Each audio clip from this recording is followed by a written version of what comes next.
Regla de las fases. Para la comprensión del tema es importante conocer los siguientes conceptos.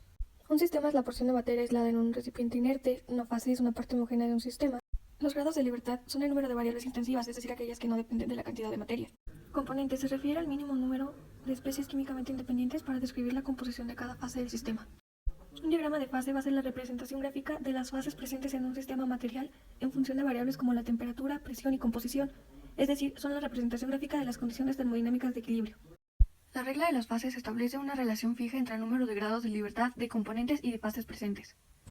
Este intenta responder a la pregunta general de cuántas variables independientes se necesitan para definir el estado de equilibrio de un sistema de fases y componentes múltiples, sea un sistema formado por C especies químicas diferentes y P fases, suponiendo que no ocurre ninguna reacción química y que todas las especies están presentes en cada una de las fases. Para dar la composición del sistema necesitamos especificar las fracciones molares de cada componente en cada fase. Considerando que la presión y la temperatura son las mismas en todas las fases del sistema debido al equilibrio termodinámico, tenemos C por P más dos variables. Debido a que no todas las variables son independientes, la suma de las fracciones molares es igual a 1. Se plantea una ecuación para cada fase teniendo P ecuaciones. Como ya habíamos mencionado, el sistema está en equilibrio termodinámico, por lo que los potenciales químicos de cada componente en cada fase deben ser iguales. En cada fila tenemos P-1 igualdades, dado que hay C filas, el número de ecuaciones es C por P-1. Los grados de libertad se determinan restando el número de ecuaciones al número de variables. Por lo tanto, la regla de las fases queda demostrada como F igual a C menos P más 2. Recordemos que el 2 se debe a las dos variables presión y temperatura. Por ejemplo, caso 1. Si tenemos un metal puro y nos situamos en su punto de fusión, C va a ser igual a 1, P igual a 2 debido al sólido más el líquido, así F es igual a 1 menos 2 más 1 igual a 0. Caso 2. Si nos situamos en el punto donde coexisten dos fases, C igual a 2, P igual a 2, obtendremos que F igual a 1. Caso 3. Cuando nos situamos en la región donde hay una sola fase a una composición intermedia, C igual a 2, P igual a 1, es por esto que F es igual a 2. Tenemos dos grados de libertad. A continuación veremos el diagrama de fases del agua. Este se mide por dos variables. En el eje vertical encontramos la presión en atmósferas y en el eje horizontal la temperatura en grados centígrados. El diagrama se divide en tres áreas, las cuales representan las fases. En este caso sería hielo, líquido y vapor. Una vez que comprendemos las características de cada estado y que estos van a cambiar en función de los siguientes factores: tipo de sustancia, temperatura y presión. Por ejemplo, como se muestra en el diagrama, a una temperatura de 0 grados centígrados y una presión de 0.006 atmósferas, la sustancia se encontrará en fase sólida, mientras que a la misma presión y a una temperatura de 100 grados centígrados, la sustancia se encontrará en fase gaseosa. Será más fácil comprender los procesos de cambio de fase cuando algunas de las variables presión o temperatura cambian bajo ciertas condiciones de equilibrio, ya sea por agentes externos o internos. El punto de fusión es aquel valor de temperatura para el cual coexisten en equilibrio los estados líquido y sólido a determinada presión. La vaporización o el punto de ebullición nos indica aquel valor de temperatura para el cual coexisten en equilibrio los estados líquido y gaseoso. Por otro lado, la sublimación nos indica el punto de la temperatura en el que coexisten el estado sólido y gaseoso. Las curvas que se encuentran en color azul son aquellas que separan las fases y las denominamos límite de fases. También podemos encontrar dos puntos importantes. El punto triple nos indica la coexistencia de las tres fases. En el caso del agua sería a 0.01 grados centígrados y 0.006 atmósferas. Por otro lado, el punto crítico nos indica el valor máximo de temperatura en el que pueden coexistir en equilibrio dos fases, líquido y gaseoso, a una temperatura de 374 grados centígrados y una presión de 218.4 atmósferas. Existe una relación entre las variables de presión y temperatura con los puntos.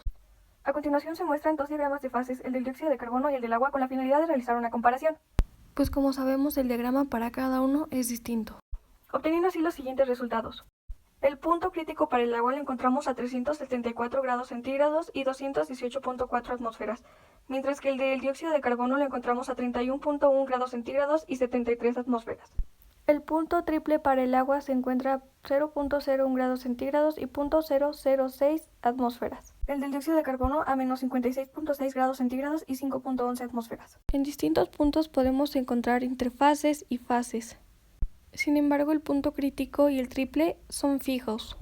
La interfase de fusión para el agua es a 1 atmósfera y 0 grados centígrados, mientras que la del dióxido de carbono es a menos 56 grados centígrados y 67 atmósferas. La interfase de evaporación para el agua es a 600 pascales y 100 grados centígrados.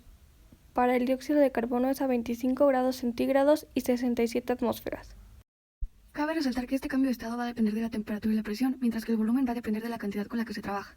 Con los resultados obtenidos podemos decir que la presión a 1 atmósfera en el diagrama de fases del agua puede pasar por fusión y ebullición, mientras que en el diagrama de dióxido de carbono solo pasará por sublimación. Además, la curva de sublimación y evaporación en ambos diagramas de fases son semejantes, mientras que la pendiente de la curva de fusión en el diagrama del agua es negativa y en el diagrama del dióxido de carbono es positiva. Por lo tanto, cuando la pendiente de la curva de fusión es negativa, la densidad del sólido es menor a la densidad del líquido, Por ejemplo, cuando metemos un hielo en un vaso de agua, este va a subir debido a la densidad. Y a pesar de que cada uno puede tener puntos críticos y triples distintos, también podemos encontrar semejanzas. Finalmente responderemos la pregunta a la que hace referencia la regla de las fases. ¿Cuántas variables es necesario especificar para determinar el estado del sistema? La existencia de dos fases en equilibrio implica la siguiente condición. Las dos variables intensivas no son independientes entre sí, sino que están relacionadas, por lo que solo se necesita una para describir el estado del sistema. En el análisis de los equilibrios y procesos de cambio de fase, la regla de fases propuesta por Gibbs desempeña un papel importante, ya que muchas de las cosas que nos rodean están hechas a partir de alguna sustancia pura, y cada de estas posee propiedades específicas. Los diagramas de estas sustancias puras tienen importancia en la fisicoquímica debido a que nos permiten predecir las fases presentes y sus proporciones para condiciones determinadas, teniendo aplicación en el estudio de solidificación, microestructuras y manipulación y procesamiento de materiales. Por ejemplo, la importancia del agua se debe a las excepcionales propiedades como consecuencia de su composición y estructura. El dióxido de carbono es esencial para la supervivencia de plantas y animales, las cuales dependen de él para mantener el calor, ya que es un componente esencial en la atmósfera terrestre.